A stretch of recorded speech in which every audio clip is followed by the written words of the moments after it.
This morning, investigators are trying to figure out what caused a fire in southwest Albuquerque where a body was found. News 13's Catherine Mazzone is in the Newsplex right now, and she's joining us with the very latest. Catherine? Well, that's right, Adam. It happened in southwest Albuquerque near Central, or on Central rather, between Atrisco and Sunset. Now, this is what we know so far. According to fire officials, the call came in around 8:45 last night for a fire. AFD responded to 9201 Central Avenue Southwest within minutes, where they found light smoke. Firefighters say they forced open the door to an RV, where they were met with heat and flames. Once inside, they say it took less than 10 minutes to put out the fire. But during a search of the RV, they found a body. Now they're trying to figure out exactly what happened. Now, the cause of that fire is under investigation. The Office of the Medical Investigator is tasked with determining how that person died. Back to you. Okay, Catherine, thank you. And of course, we're going to continue to follow this story, bring you the very latest information as it becomes available. Now taking a look in Washington, where Senator Martin Heinrich will speak before a committee on the Gold King mine spill today. That spill released 3 million gallons of toxic metals into the Animas River in Colorado. Heinrich will be discussing reforms to mining laws that he hopes will end free mining of valuable minerals on public land. He's also expected to address the lack of a plan for dealing with pollution from abandoned mines. The cause of the spill and the response to it are also on the table for discussion. Last month, he met with Navajo Nation President Russell Begay. 6:33 happening this morning. Jon Stewart will be on Capitol Hill to lobby Congress to extend funding for first responders who got sick while working at Ground Zero after 9/11. The comedian will be joined by FDNY Battalion Chief James Lamonda and several members of Congress. Stewart was instrumental in 2010 in raising awareness about the issue on The Daily Show after Senate Republicans blocked funding of the measure. After a panel on the issue aired on his show, Congress agreed to 5 years of funding. And now, 5 years later, the funding is set to end next month. The field of 11 Republican presidential candidates face off tonight in the second primetime debate. Just hours away now, Republican frontrunner Donald Trump riled crowds up for tonight's debate early during a rally on board the USS Iowa last night. Trump says his opponents lack the ability to negotiate on the world stage. He also returned to one of his signature issues of immigration. We have illegal immigrants that are treated better by far than our veterans. That's not going to happen anymore. Tonight, 10 of his opponents will try to take steam out of his campaign by challenging him on the specifics. A new CBS News New York Times poll shows neurosurgeon Ben Carson within 4 points of Trump among Republican primary voters. 4 other GOP hopefuls will participate in an early happy hour debate, as they're calling it. Happening today, early voting begins this morning for this year's election season. Up for grabs in this election, 4 of 9 city council seats. On the ballot is the proposed tax increase for the Albuquerque Biopark. Also on the October ballot, a proposal to allow city council to approve the hiring and firing of the police and fire chiefs. Election day is on October 6th. Early voting locations are open from 9 in the morning till 6 o'clock weekdays through October 2nd. For a list of early voting locations, just head to the KRQE News app and click under links. Time is 6:35. Hewlett-Packard employees in Rio Rancho are safe from job cuts the company is making. None of the 30,000 jobs that will be lost are in New Mexico. Hewlett-Packard says its upcoming spin-off of its technology will eliminate jobs from software and business services within Hewlett-Packard Enterprise. HP Enterprise is splitting from Hewlett-Packard Inc. Jobs at the massive call center it operates in Rio Rancho are under Hewlett-Packard Inc. Happening today, a new place to buy groceries is opening up. Sprouts Farmers Market is opening another store in Albuquerque near Central and Tramway. Sprouts says the first 200 shoppers in line are going to get 20% off their groceries. There will also be coffee and muffins, the store says, plus $1 deals throughout the store. Every customer will get 1 free reusable bag, too, with their purchase. Happening in the coming hours, the NMMI volleyball team returns to the court after a bad bus crash. The team was on its way back from a tournament in Texas when its bus swerved to avoid a car, went up an embankment, and overturned. 9 players were hospitalized. They're going to be back in action tonight, though, against Midland College. Their coach says they're a little banged up, but they've been practicing and they're ready to get back into their routine. Thankfully, they weren't more seriously hurt. It's time is 6:36, and this morning a 17-year-old teenager remains in police custody, charged with the murder of a 14-year-old who was gunned down at a popular Albuquerque park. He goes by Chris Squad, but police say he's actually Chris Rodriguez. arrested as he appeared in Metro Court on unrelated charges. The shooting happened in July just after 2 a.m. at Pat Hurley Park. One of those bullets hit Isaiah Albright in the head, killing him. He's the 14-year-old. According to police, it started over a fight over a girl at a house. Police only had a description of the vehicle, but according to an arrest warrant, one witness recognized a red Chevy Impala belonging to Rodriguez. According to police, she stated she was 100% positive that Chris Rodriguez was the person who shot and killed Isaiah. APD then tracked down Rodriguez's Facebook page and sought search warrants for Facebook messages and text messages the detectives say Rodriguez had with another teen who was with the victim on that night. We now know the names of 2 people killed in a biker gang shootout in Los Chavez.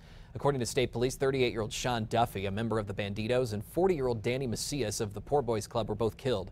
The shooting happened just after midnight Sunday outside the Wild Pony Bar. 3 other people were injured. No arrests have been made. New this morning, we're now hearing from the only person to survive the shooting in Virginia that left a reporter and a photographer dead last month. They say, oh, your mind, world goes in front of you. And it did real fast, and I said, I'm ready. I'm ready. Wow, tough words. Late last month, Virginia Chamber of Commerce official Vicki Gardner was being interviewed live by WDBJ reporter Allison Parker and photographer Adam Ward when police say Vester Lee Flanagan, a disgruntled former employee of the station, opened fire. Gardner was shot in the back and lost a kidney as a result of all of this. Police say Flanagan killed himself hours after the shooting. She looks remarkable for just having had that happen. Police say the man who shot and killed a state trooper posted a video before he died on Snapchat, and in it, he appears to express regret. I don't see anybody know who I love all y'all, man. I did something I ain't made to. I'm regret it. Kentucky State Police say that's Joseph Johnson Shanks. Investigators say he made the video before he was killed by officers when he refused to put his gun down. Shanks is accused of killing Trooper Joseph Ponder during a traffic stop on Sunday. People in his Missouri hometown say they never would have expected this. In fact, there's a photo of him smiling and posing with police officers. Investigators say there is no evidence that Shanks would ever harm anybody. Thanks, Krista. A minute past the hour now. A judge will now decide in the coming weeks if Secretary of State Diana Duran will stand trial on 64 counts of embezzlement charges. Your Honor, first I would move to dismiss the information for lack of proper venue, lack of jurisdiction. In court, Duran's attorney Erlinda Johnson tried again and again to get the case dismissed, but the judge repeatedly denied her motions. Duran is pleading not guilty to 64 counts, which include fraud and money laundering. The Attorney General accuses her of funneling thousands of dollars in campaign donations into personal accounts and then using the money at New Mexico casinos. State lawmakers have started the process, meantime, to look into impeaching Duran. I don't think anybody wants to go through this process, but it's our duty and we will carry forward. The preliminary hearing to decide on whether this will all head to trial is likely to take place by December, and we will keep you posted. Developing right now, a judge has delayed the murder trial for a former Santa Fe County deputy charged with killing a fellow deputy. It was originally set for the end of the month. Attorneys on both sides, though, asked for more time to sort through all the evidence. Police say Ty Chan shot and killed Deputy Jeremy Martin at a Las Cruces hotel. That trial is now set for March. 2 Albuquerque police officers charged with second-degree murder in the shooting death of James Boyd have been booked and released from jail. Dominic Perez was booked Monday morning and former officer Keith Sandy booked Tuesday morning. A judge ordered them to be booked but not held in jail. Both are pleading not guilty. They are scheduled to stand trial next August. Happening now, rescuers in Utah are waiting for water levels to drop as they continue to search for 3 missing hikers right now. The hikers were on a trail at Zion National Park near the Utah-Arizona border when flash flooding hit on Monday. 4 people were killed. Nearby, rescuers are still looking for 1 missing person after the same flash floods killed 12 women and children. Those victims were inside 2 cars in Colorado City, Utah, when the floodings hit. Also developing now, firefighters battling a massive wildfire about 100 miles north of San Francisco are making some progress. They say that blaze is about 30% contained. Meanwhile, residents are dealing with the stress of having their homes threatened by those fast-moving flames. There's fire everywhere, and all our houses, our neighbors' houses, friends' houses, everybody's houses are burning up. It's awful. Yeah, it's got to be terrifying. Authorities say 585 homes have already been destroyed, with that number expected to grow. A total of 9,000 structures are still threatened this hour.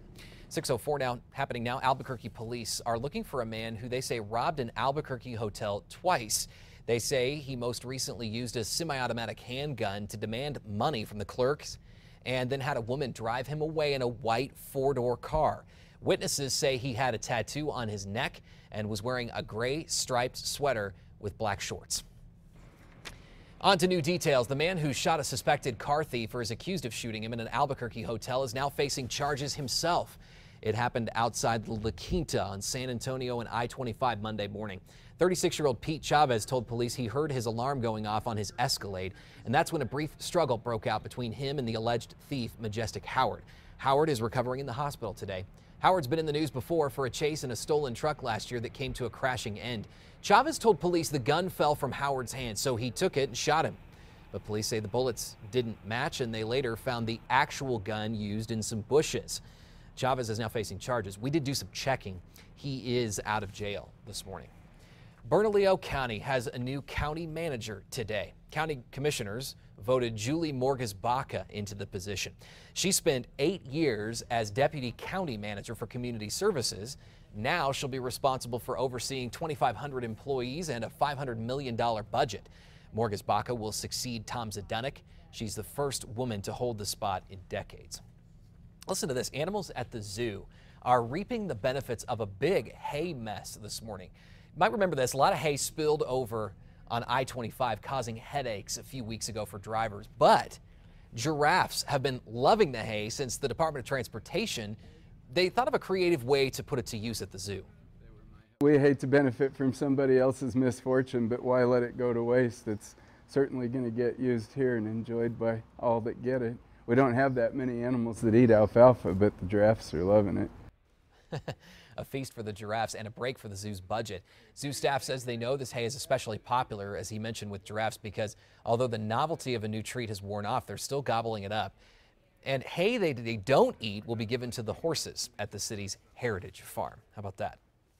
New on this Wednesday morning, Toys R Us says it will not be hiring as many holiday workers this year, but the retailer says it will give extra hours to current employees and seasonal workers.